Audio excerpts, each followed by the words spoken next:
The persistent hum of the small propeller plane cut through the silence that enveloped me as I gazed down at the sprawling vistas of the Pacific Ocean.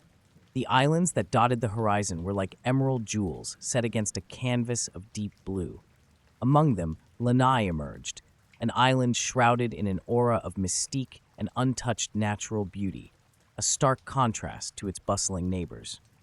My journey to Lanai was not born out of a mere wanderlust or a freelance assignment. It was compelled by a cryptic letter that had arrived at my doorstep 2 weeks prior, a single sheet of aged parchment inscribed with elegant, flowing script that hinted at forgotten lore and hidden truths. The message was succinct: "Come to Lanai if you seek truths not meant to be known." It was signed simply, "A Friend in the Shadows."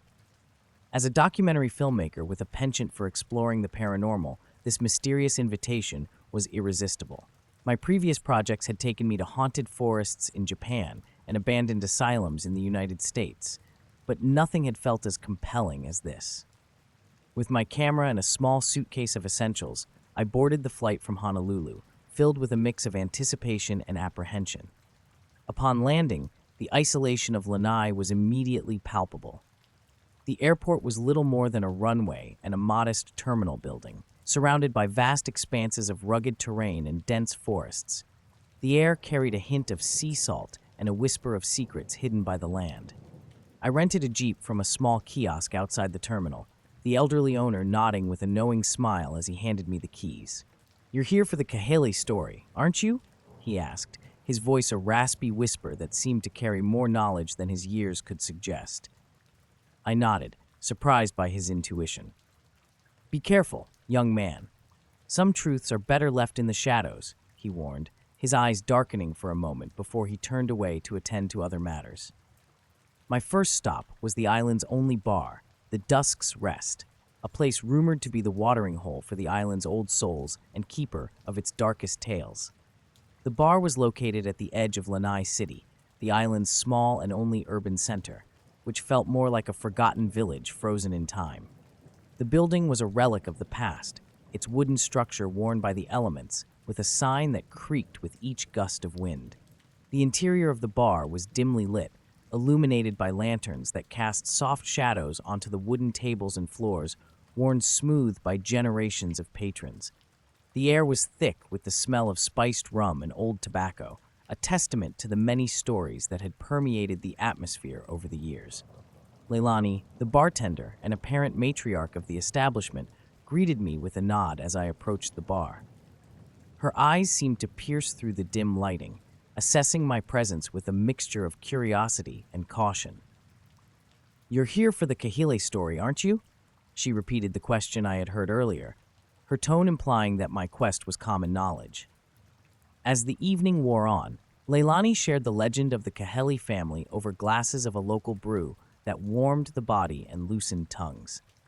The Kaheles were once among the island's most prominent families, wealthy landowners with ties to the ancient Hawaiian nobility. But their fortune had taken a dark turn several decades ago when the head of the family, Malo Kahele, delved into forbidden rituals seeking immortality and power through ancient Hawaiian magic known as kapu. "Their estate is cursed, they say," Leilani whispered, leaning closer. "After Malo's death under mysterious circumstances, the family vanished one by one, succumbing to the curse they had awakened. Now they say the night on Lanai belongs to the Kaheles, forever bound to walk the land they tried to conquer." Intrigued and slightly unnerved, I asked Leilani if anyone had recently ventured to the Kahele estate. "A few have tried, but none linger long," she replied, her gaze drifting to a shadowed corner of the bar where an old man sat alone, his face hidden beneath the brim of his hat. "Ask him if you dare. He's the last one who saw the estate and came back. Changed." With a mixture of dread and excitement, I approached the old man, introducing myself and my mission on the island. He looked up, his eyes haunted by memories I could only imagine, and after a long moment of silence, he began to speak of his encounter with the shadows that roamed the Kahele estate, a tale of whispers in the dark, of eyes glowing red in the night, and of a chill that clung to his soul long after he had fled the accursed grounds. As he recounted his story, the pieces of the puzzle began to fall into place. painting a picture of a family doomed by their own hubris and a land steeped in a darkness that was as alluring as it was terrifying. Armed with this knowledge, I knew my next step was to visit the Kahele estate, to see for myself the ruins where past and present met, and where the veil between the natural and supernatural was said to be thinnest. With each word the old man spoke, the air around us seemed to grow colder, and the shadows deeper, as if the very atmosphere of the bar was reacting to the dark history being unearthed. I felt a chill run down my spine, not from the cool island breeze, but from the realization that I was about to step into a story that was as much a part of Lanai as the land itself. The next morning, under a sky tinged with the red of dawn, I drove out of Lanai City toward the rumored location of the Kahele estate. The directions were vague: north towards the forested highlands, follow the old pineapple field, and look for a hidden turnoff veiled by banyans. The landscape changed as I drove, the urban remnants of the town giving way to lush greenery and wild flora that seemed to reclaim the land inch by inch. The Jeep bumped along the unkempt trail, the canopy of trees overhead casting dappled shadows on the dirt road. The air grew cooler as I ascended into the highlands, a stark contrast to the tropical warmth I had left behind in the city. An eerie silence enveloped the area. Even the usual sounds of wildlife were conspicuously absent, as if the creatures of the forest avoided this place by unspoken accord. After what felt like hours, I found the hidden turnoff, barely noticeable beneath the overgrowth. I parked the Jeep and continued on foot, pushing through thick underbrush and tangled vines that seemed determined to bar my way. As I approached the estate, the first thing that struck me was the oppressive atmosphere that hung over the ruins like a shroud. The structures that remained were mere skeletons of their former grandeur, overgrown with ivy and moss, the stones crumbling under the weight of time and neglect. It was a place forgotten by time, but remembered in legend. I set up my camera to capture the haunting beauty of the ruins. As I filmed, I couldn't shake the feeling of being watched. I paused, scanning the tree line and the shadows within the ruins, but saw nothing. Yet the sensation persisted, a prickle on the back of my neck that was both warning and invitation. Venturing deeper into the estate, I discovered the remains of what must have been the main house. In its cellar, protected from the elements, were relics of the Kahele family's life and their dark pursuits, a collection of faded photographs, ancient ceremonial idols, and several journals. Their leather covers were worn, the pages yellowed with age, filled with the hurried, almost frantic handwriting of Malo Kahele. The journals were a window into the mind of a man obsessed with the boundaries of life and death. Entries spoke of rituals and sacrifices meant to summon and control forces beyond human comprehension. The final entries were chaotic, filled with remorse and warnings of a curse that he feared had doomed his family to an eternity bound to the shadowy realm between worlds. As dusk approached, the forest seemed to close in around the ruins.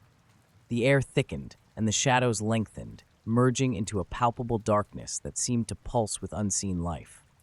It was then that I heard them, soft whispers, barely audible over the rustling leaves.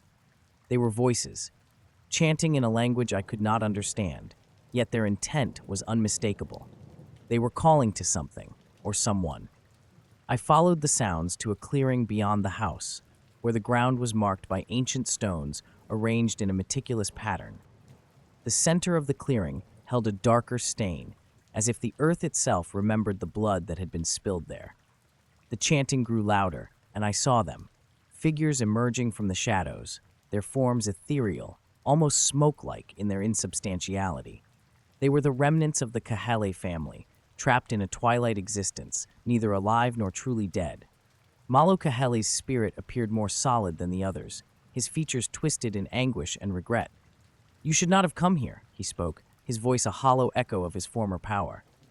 "I needed to know the truth," I replied, my voice steady despite the fear that gripped me. "The truth," Malo repeated, a sad smile flickering across his features. "The truth is a curse that has bound my family to this land, forced to relive our darkest moments for eternity. We sought to conquer death, but instead we became its servants, forever tethered to the shadows." He told me of the final ritual, a desperate attempt to reverse the curse. It had required a sacrifice, one that went terribly wrong, binding them all to the curse rather than freeing them. Now, they existed only to fulfill the cycle of the ritual, waiting for someone to either break the curse or join them in their eternal vigil. As night fell, the spirits of the Kahele family faded into the darkness, leaving me alone in the clearing with the chilling knowledge of their fate. I was left with a choice: attempt to break the curse using the information from Malo's journals, or leave and let the Kahele family continue their endless haunting. I spent the night poring over Malo's journals by the light of my campfire, searching for anything that might help me understand how to break the curse. The solution, when I found it, was deceptively simple, yet fraught with danger.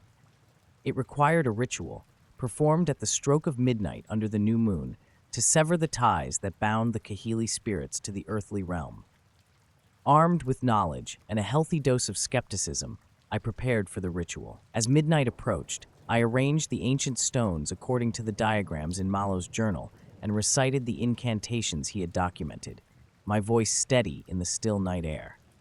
The ground trembled beneath my feet as I spoke the final words of the ritual, the air around me charged with a palpable energy. The spirits of the Kahele family appeared once more, their forms clearer, more human than before, as if the ritual was restoring part of their lost humanity. With a final surge of power, the air cleared and the spirits vanished, leaving behind a sense of peace that had long been absent from the land. The curse was broken, the Kahele family freed from their eternal torment. As dawn broke over the horizon, I packed up my gear, the weight of the night's events heavy on my shoulders. I had come to Lanai seeking a ghost story, but I had found much more, a tale of hubris, tragedy, and redemption that would stay with me forever. I left the Kahele estate behind, the ruins now just a memory, as I headed back to civilization to share the story of the Nightfall on Lanai, a reminder of the thin line between the known and the unknown, and the cost of crossing it. Back in Lanai City, the sun was high in the sky, its warm rays dispelling the last shadows of doubt in my mind.